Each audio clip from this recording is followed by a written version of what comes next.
Story 2. Terrifying experience sneaking into Playland Amusement Park at 1 a.m. When 2 of my friends and I were juniors at SUNY Purchase College back in 2018, we decided to sneak into Playland Park in Rye, New York. One of the friends of mine grew up in Rye and had done it many times before, so while I was nervous about getting arrested for trespassing, I felt a little bit reassured that the park wasn't very well monitored at night. At around 1 a.m., we drove and parked our car next to a large fence and attempted to scale it. It was rather difficult and required us to step on each other's hands to get over, which gave me intense anxiety about how we were planning to get all 3 of us back over the fence on the way out. After both of my friends got over the fence, I attempted to chicken out and wait in the car, but finally decided to join, and after several minutes of struggling, I made it over the fence on my own, and we began walking while lighting up a joint. It was pitch black at this point, and almost all the lights in the park were off. We approached the water flume ride, which went up about 100 to 150 feet, and then dropped into a steep slope. Along the side of the ride was a staircase for technicians and employees, which my friends decided to climb for a better view.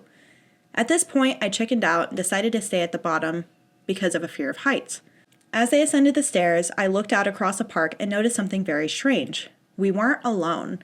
Several hundred feet from us was a pond with what appeared to be a small boat or raft inside, and 4 or so people riding inside with flashlights attached to their heads.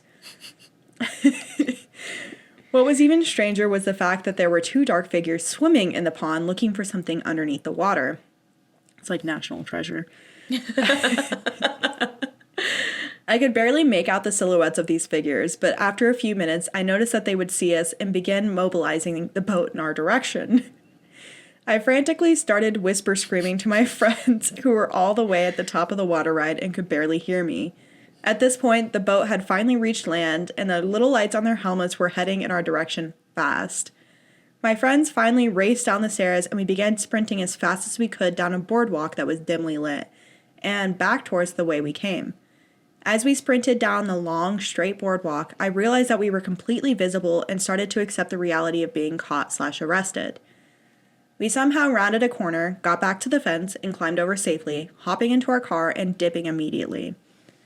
I couldn't believe that we didn't get caught, as the figures chasing us were no more than a few hundred feet away when they spotted us. Still to this day, I wonder why the hell there were people swimming around in a pond at an amusement park at 1:30 a.m. My friend told me that kids had drowned in that pond before, making me wonder if they were searching for a body. I googled any article I could find, but to no avail. Me and my 2 friends are still totally puzzled by this experience and can't think of a very logical explanation. Just thinking about it now gives me chills. You want to know what I think it was? A bunch of goofy friends going to an amusement park at like 1 a.m. They got their little raft, they got their headlamps on, and someone just like dropped their phone or some shit. Mm-hmm. And like Chet and Brett are like, oh yeah, don't worry, I'll just like swim down and get it for you, babe. And then they see someone there and they're like, oh, let's go talk to those guys. Maybe they can help us or something. Yeah. Or they thought the same thing. They were like, oh, there are people here and they can see us. Yeah. And we need to get to shore because right now we're in the middle of a pond out in the open like sitting ducks. Yeah. And we need to get out of here too. Yeah. And that's probably why they didn't run into each other, because they probably went in complete different directions. They're like, okay, I see them running that way. We need to go this way. Yeah. I did see, so there's a couple comments that like do make sense. Somebody said it sounds like a rescue team was training for a nighttime underwater search and rescue recovery. Yeah. That could be it. Somebody else said, what a great way to hide something. The bottom of a pond and in an unused amusement park with no nighttime monitoring. If it were the cops, they probably would have lit the place up to search for the body. But that would be... Yeah. Something, I don't know, that is interesting that they were in an amusement park that didn't have any security, because every amusement park I've ever worked at has like, oh, I can't even say that. No, I was like, they have really decent security. Like if you walk through, they have like motion sensors and lights and stuff that if you like walk through a certain area, like that whole area gets lit up. And then like the security guards who are there overnight are like, hey, all those lights are lit up. Like, we should go over there. You teenagers, get out of here. Yeah, and there are some amusement parks I've worked at that even have, like, full alarms the second it senses motion, you know, in certain areas. But, like, the one that I worked at here, like I told you, I think I told you on the podcast before about a woman broke into this park, climbed to the top of the observation tower, and then jumped off said observation tower. And she was not, there was, like, they're like, I don't know how she got in or how she got all the way over there. And it's like, interesting. So, obviously it's not that well surveilled. There are holes. Clearly. Yeah. Somebody needs to take a walk through the park at night and figure out where these holes are, because otherwise people can get in and do stuff. Yeah. So. Yeah, because I imagine an amusement park is going to be a popular place to try to break into. Yeah, I mean, because it's going to be sick. Yeah, exactly. You go into an amusement park, especially, like, it's off season. It's spooky. Nobody's there. There are, like, tales of it being somewhat haunted. Yeah. Like, I'm going to want to go in, you know? Like, that's going to be a cool place to explore and try to find some sort of activity going on. Yeah, just to check it out. And it's very, like, I don't know, I'm sure it's for a lot of people because there's a lot of urban exploration, but going into man-made places that are abandoned has, like, an extra creepy edge to it. Yeah.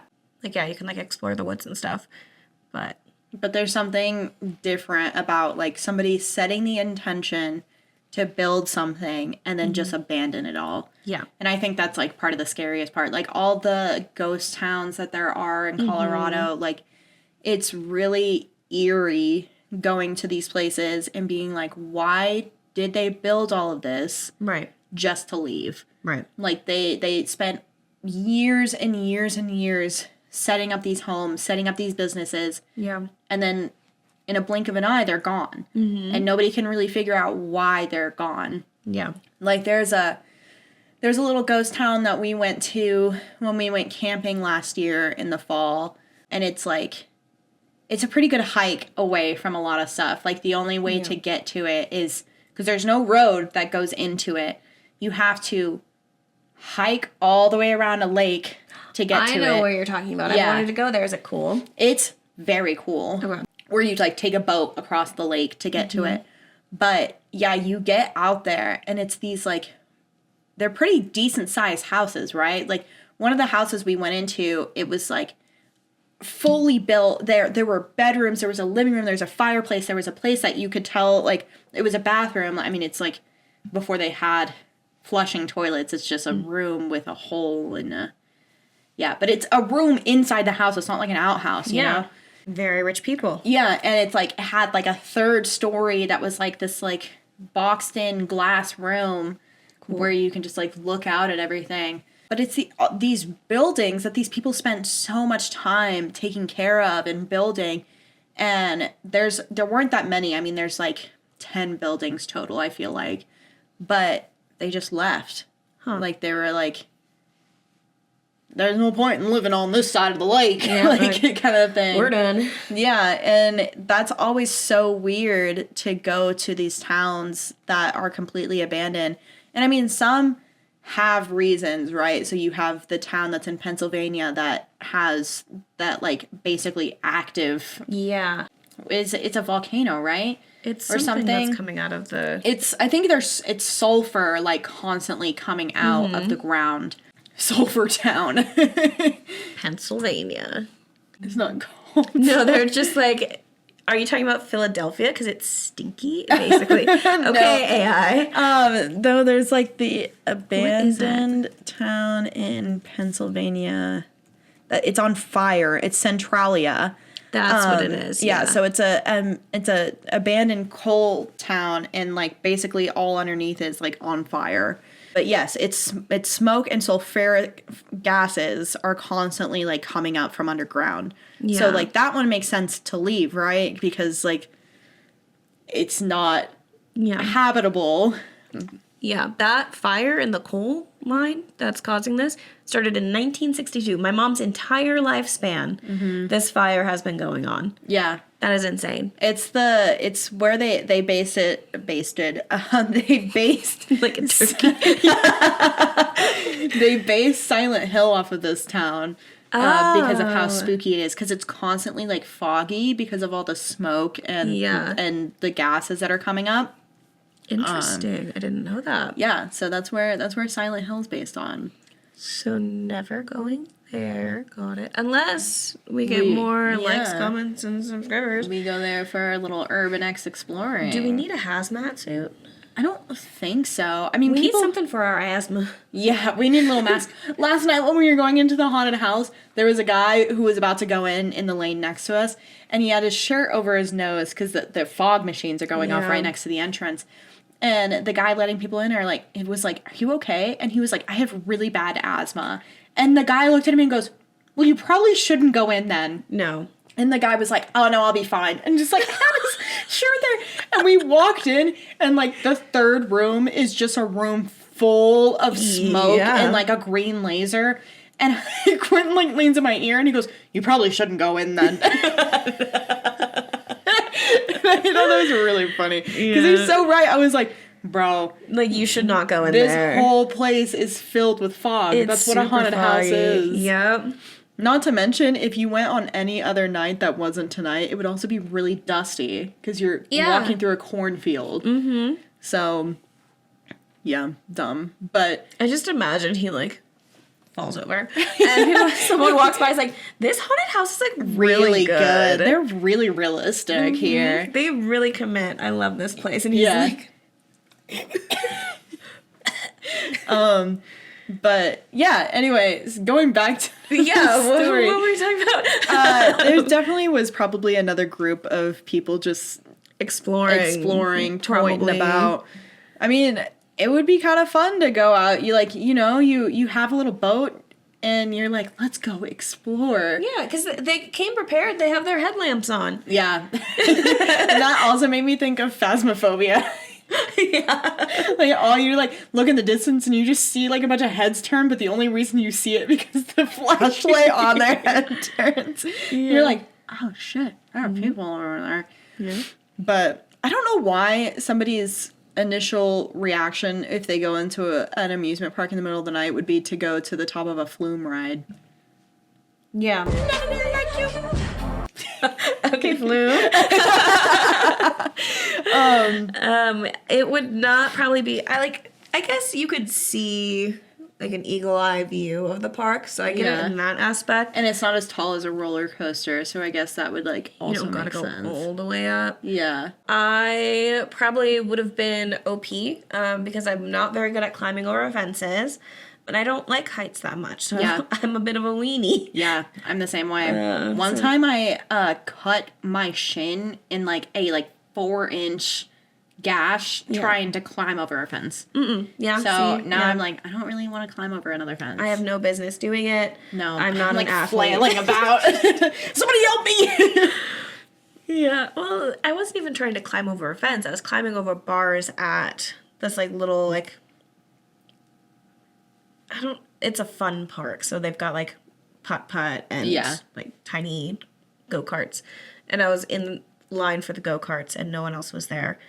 And so I just decided to go over the bars because that's what everyone else was doing. Except I get on top of the bar and my legs are too short to touch either side. So I just very slowly fall onto the ground. So much. They're like, ma'am, do you want help? And you're like, no, I got this. Just lay on the ground. And we were there for a high school dance, so I was wearing a dress, and so my dress came up, and I'm cackling, laughing on the ground because it was dumb of me to do. My date was so embarrassed. My underwear was SpongeBob, and everyone saw it. Awesome choice. Yeah, no one's gonna see it. No one's gonna see it. It doesn't matter. These are comfortable. Yeah. Man, I want some SpongeBob underwear. They were cute. MeUndies doesn't have SpongeBob underwear. They should get on that. Get a good collab. Hey, MeUndies, if you want to have underwear and not give it to us for free. I Love, again, not sponsored. I love MeUndies. Yeah? Like, almost all of my underwear are exclusively MeUndies. Do you say it like a pirate in your head when you think about it? MeUndies. MeUndies. No, but I will now, unfortunately. You're welcome for But that. they're so comfortable. Like, Yeah. they advertise them as very breathable and soft, and I will agree they are very breathable on your cooch. Yeah. And they're very soft. Yeah. So, Not sponsored. However, I am personally sold on this. yeah. So MeUndies. I love Look MeUndies. how good we are at advertising things. Yeah. They constantly have sales. I like clip this and put it on TikTok and tag them. Like, we're not sponsored yet, but we would be really good sponsors. Yeah, if there's one thing you need every day, it's a fresh pair of undies. Sometimes twice a day. Sometimes I twice a love day. feeling fresh, man. I love having fresh undies. I do too. It's one of my favorite feelings. Crispy you know, clean. like you get up in the morning and you slide a nice pair of like soft, breathable MeUndies. You're good at this. Give this woman a paycheck. And you just like go about your day, and like every time you go to the bathroom you get to like feel them and you're like, wow, these are really soft. And they have really cute designs. Like I have a dragon pair, I have a camping pair, Cute. I have a little serpent pair, Yeah. I have a little pair with like sheeps and moons on it. Cute. I have a pair with like little cats on it. Yeah. Then they have like seamless underwear that you That's can wear nice. underneath anything. For your athletic apparels or your nights out. Yeah, I have a Lord of the Rings pair. That's funny. Yeah, and they have different cuts, so you can get like bikinis, you can get high rise, you can get boy shorts, you can get boxer. Yeah. You want it, they got it. Anyway. At MeUndies.com. Use code WWT Money. at checkout.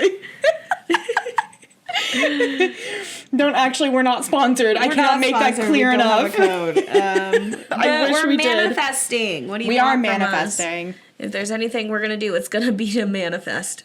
If you enjoyed that little story, be sure to watch the full episode here. And make sure you like, subscribe, and all that jazzy. Jazzy? I see what you did there. Wait, what was that?